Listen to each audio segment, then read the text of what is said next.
Right ప్రస్తుతం మైసూరారెడ్డి మీడియాతో మాట్లాడుతున్నారు. లైవ్ లో చూద్దాం. ప్రాంతాల్లో కరువు పీడిత ప్రాంత ప్రజలకు తరలి దానికి ఈ బహుళార్థ సాధక ప్రాజెక్ట్ అయిన పోలవరం చాలా ఉపయోగపడుతుంది. అన్ని ప్రాంతాలకు ఇటువంటి ఉపయోగపడే ప్రాజెక్టును చిత్తశుద్ధితో పూర్తి చేస్తే అందరం సంతోషిస్తాం. కానీ కొత్త సంవత్సరం రోజున 1/1/2015 సంవత్సరమున GOMS నెంబర్ 1 విడుదల చేస్తూ పట్టుసీమ పథకం, ఒట్టిసీమ పథకం నాకైతే అర్థం కాదు, కానీ పట్టుసీమ పథకాన్ని, ఎత్తిపోతల పథకాన్ని ప్రభుత్వం ఆగమేఘాల మీద అడ్మినిస్ట్రేటివ్ శాంక్షన్ చేస్తూ జీవో విడుదల చేసినారు. ఈ పట్టుసీమ పథకం అనేది అటు ఉభయ గోదావరి జిల్లాలోను, కృష్ణా జిల్లాలోను, తర్వాత నాగార్జున సాగర్ ఎగువ ప్రాంతంలో ఉన్న కరువు పీడిత ప్రాంతాల్లోనూ రైతులను భయాందోళనలకు, సందేహాలకు గురి చేయటమే కాకుండా ప్రాంతీయ విభేదాలకు బీజం నాటే విధంగా ఉంది ఈ జీవో మాత్రం. ఎందుకంటే మరి గవర్నర్ గారి ప్రసంగం అయితేనేమి, గతంలో ముఖ్యమంత్రి గారు చెప్పిన మాటలైతేనేమి, మంత్రులు చెప్తున్న మాటలైతేనేమి 4 సంవత్సరాల్లో ఏ విధంగానైనా అని పోలవరం ప్రాజెక్టు పూర్తి చేస్తామంటున్నారు. మరి 4 సంవత్సరాల్లో పోలవరం ప్రాజెక్టు పూర్తి చేస్తుంటే ఈ పట్టుసీమ ఎత్తిపోతల పథకానికి నెల రోజులైంది జీవో ఇచ్చి, కానీ పూచికి పుల్లంత పని కూడా జరగలేదు. ఈ పథకానికి DPR చేయాల్సిన అవసరం ఉంది, టెక్నికల్ శాంక్షన్స్ తీసుకోవాల్సిన అవసరం ఉంది, తర్వాత టెండర్లు పిలిచి కాంట్రాక్ట్ అప్పజెప్పాల్సిన అవసరం ఉంది. టెండర్లు పిలిచిన తర్వాత ఈ పంపుల నమూనాను తయారు చేయటం కానీ, పంపు సెట్లు తయారు చేయటం కానీ, ఇవన్నీ దాదాపు ఏ ఎత్తిపోతల పథకమైనా పూర్తి చేయాలంటే 2.5 సంవత్సరాల నుంచి 3 సంవత్సరాల కాలపరిమితి పెడుతుంది. 3 సంవత్సరాల కాలపరిమితి పెట్టే ఈ ఎత్తిపోతల పథకం చేపట్టాల్సిన అవసరం ఏమిటి? అవతల మీరు పోలవరం 4 సంవత్సరాలు పూర్తి చేసేటప్పుడు 3 సంవత్సరాలకు ఈ ఎత్తిపోతల పథకాన్ని చేపట్టాల్సి, అందులోని ఎత్తిపోతల పథకం చేపట్టడానికి 1,300 కోట్లకు మంజూరు చేశారు. ఒక పక్కనేమో జీతభత్యాలు చెల్లించే దానికోసం ప్రభుత్వం వేస్ అండ్ మీన్స్కో, ఓవర్ డ్రాఫ్ట్కో వెళ్లాల్సిన దౌర్భాగ్య పరిస్థితి ఏర్పడింది. ఇటువంటి దుర్భర పరిస్థితుల్లో ఉన్న ప్రభుత్వం 1,300 కోట్ల రూపాయలు ఈ ఎత్తిపోతల మీద ఖర్చు పెట్టడం భావ్యమా, సౌమ్యమా? నిజంగా దూరదృష్టి ఉండే ప్రభుత్వం చేయాల్సిన పనే. ఇదంతా చూస్తుంటే కేవలం కాంట్రాక్టర్ల, తమకు కావాల్సిన కాంట్రాక్టర్లు జోబులు నింపేదానికే ఈ పథకం, కానీ నిజంగా ఆంధ్రప్రదేశ్ను సస్యశ్యామలం చేసేదానికి ఈ పథకం ఏమాత్రమూ ఉపయోగపడదు.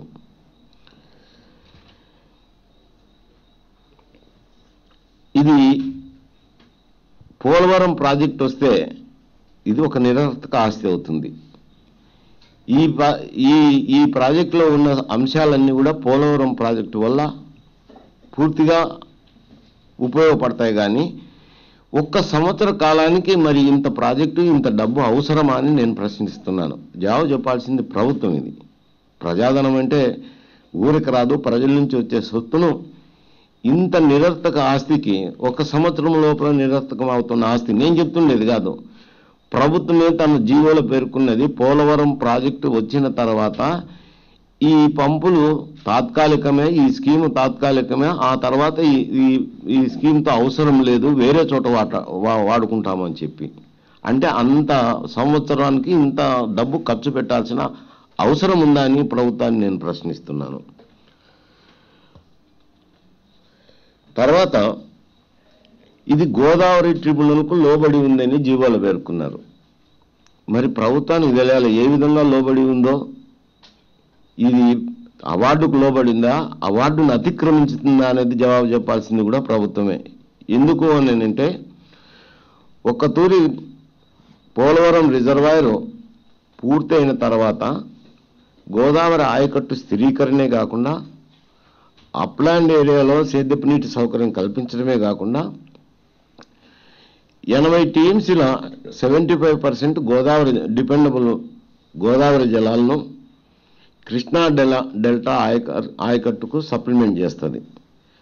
80 టీఎంసీల కృష్ణా డెల్టాకు సప్లిమెంట్ చేస్తే ఆంధ్రప్రదేశ్ కూడా కొంత వాటర్ రావాల్సిన అవసరం ఉంది, 45 టీఎంసీలు. ఈ 45 టీఎంసీల్లో నాగార్జున సాగర్ ఎగువ ప్రాంతమైన కరువు పీడిత ప్రాంతాల్లో ఉపయోగించడానికి ఉపయోగపడుతుంది. అదే అవార్డు పేర్కొన్న అంశం. కానీ ఇది ఎక్కడ కూడా జీవోలో ఎక్కడ కూడా ఈ అంశం పేర్కొనలేదు.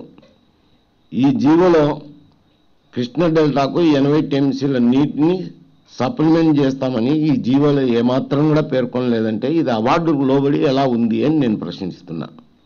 మీరు కృష్ణ డెల్టాకు 80 టీఎంసీలు నీళ్లు సప్లిమెంట్ చేసేదానికి ఈ ఎత్తిపోతల పథకాన్ని ఉపయోగిస్తున్నాము అని అంటే అదే అవార్డులకు లోబడి ఉంటుంది. అటువంటిది పేర్కొనలేదు.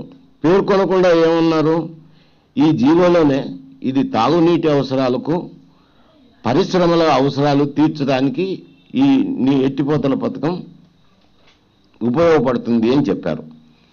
పరిశ్రమలకు తర్వాత మంచినీటికి ఉపయోగించినప్పుడు 80 టీఎంసీలు ఎట్లా ఉపయోగిస్తారో నాకైతే అర్థం కాలేదు.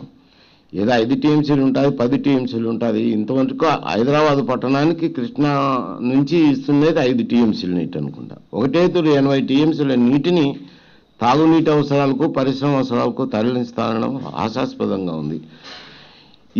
ఈ తాగునీటి అవసరాలకు పరిశ్రమ అవసరాలు తరలించినప్పుడు కృష్ణా డెల్టాకు ఆయకట్టు సప్లిమెంట్ చేసేదానికి వీలు పడదు. వీలు పడినప్పుడు ఎగువ ప్రాంతాలకు నీళ్ళు ఇచ్చేదానికి లేదు.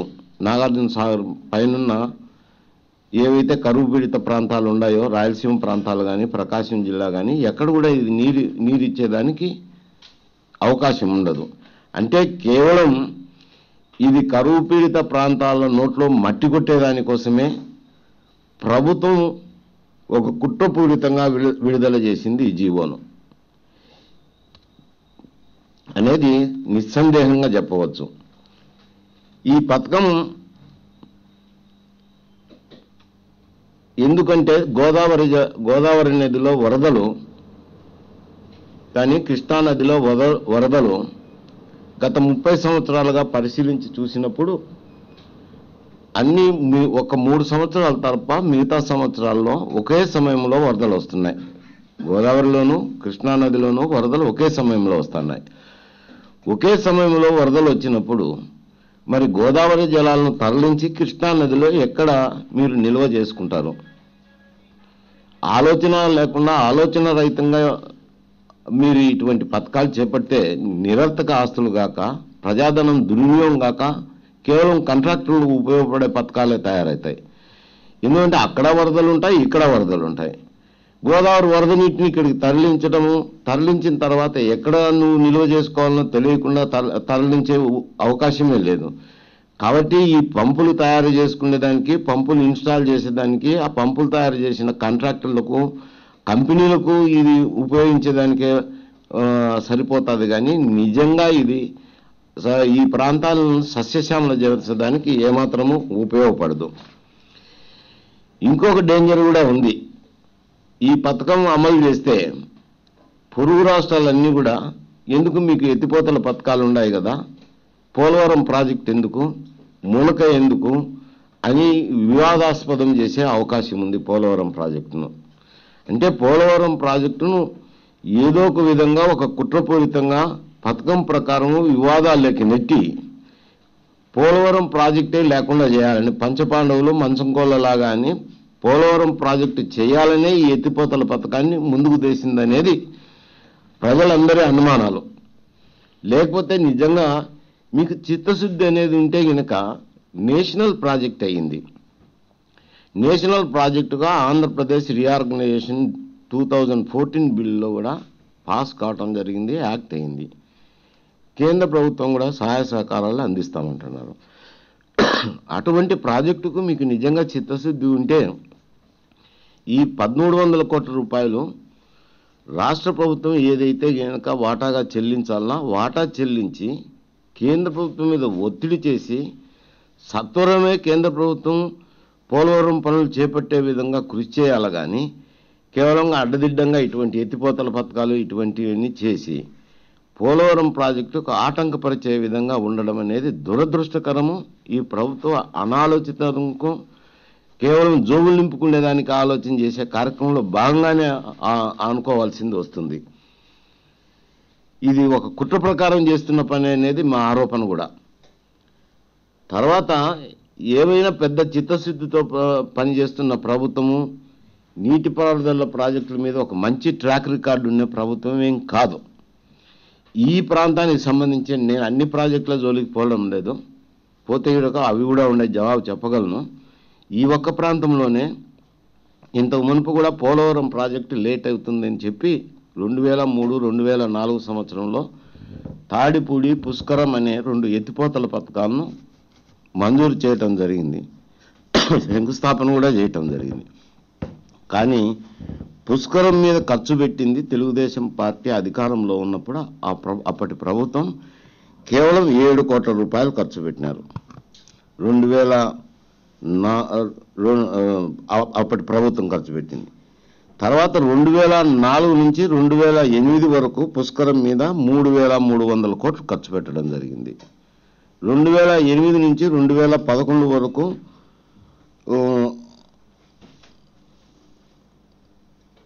60 కోట్ల రూపాయలు ఖర్చు పెట్టడం జరిగింది. అంటే ఆ ఖర్చు పెట్టి దాదాపు 1,20,000 ఎకరాలకు నీటిపారుదల సౌకర్యం కల్పించడం జరిగింది. అలాగే తాడిపూడి మీద దాదాపు టీడీపీ హయాంలో ఖర్చు పెట్టింది కేవలం 3 కోట్ల రూపాయలు. 2004 నుంచి 2008 వరకు ఉన్న ప్రభుత్వం 384 కోట్ల రూపాయలు. 2008 నుంచి 2011 వరకు ఉన్న కాంగ్రెస్ ప్రభుత్వం 55 కోట్లు ఖర్చు పెట్టి 1,00,000 ఎకరాలకు పైబడి నీళ్లు ఇస్తున్నారు. కానీ విద్యుత్ శక్తి సౌకర్యం సక్రమంగా లేనందువల్ల ఆ తాడిపూడి పుష్కరం పథకాలు మీద ఉన్న ఆధారపడిన ఆయకట్టుకు కూడా సరిగా నీరు అందించలేని పరిస్థితి. అదే పోలవరం ప్రాజెక్టు పూర్తి అయితే పోలవరం ప్రాజెక్టు కింద ఈ ఆయకట్టు కూడా తాడిపూడి పుష్కరం ఆయకట్టు కూడా స్థిరీకరణ జరుగుతుంది. ఇంత చేసి పోలవరం నుంచి ఈ దినం సంకలు గుద్దుకుంటూ చెప్తున్న ఈ పార్టీ అధికారంలో ఉన్నప్పుడు ప్రభుత్వం పోలవరం ప్రాజెక్టు మీద 7 కోట్ల రూపాయలు మాత్రమే ఖర్చు పెట్టింది. అదే 2004-08 సంవత్సరం మధ్య 3,000 కోట్ల రూపాయలు 3,300 కోట్లు ఖర్చు పెట్టడం జరిగింది.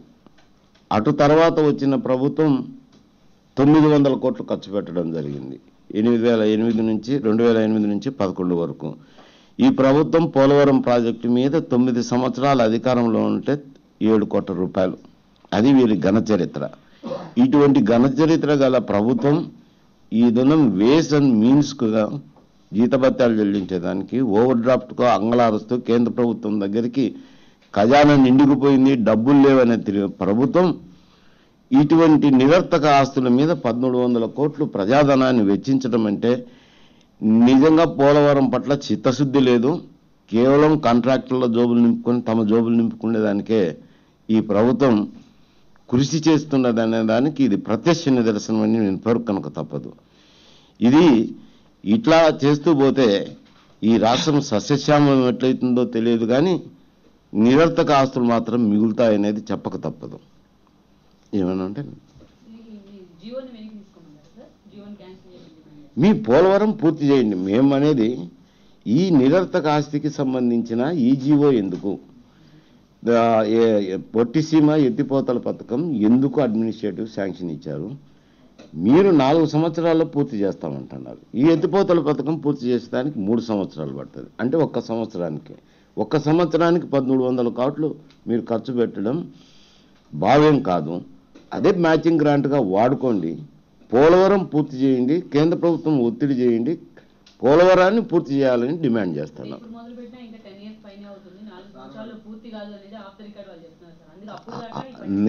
నేను వాళ్ళ ఆఫ్ ది రికార్డ్ ఏం చెప్తారో నాకు తెలియదు. ఆఫ్ ది రికార్డ్ ఏం చెప్తారో నాకు తెలియని సమస్య.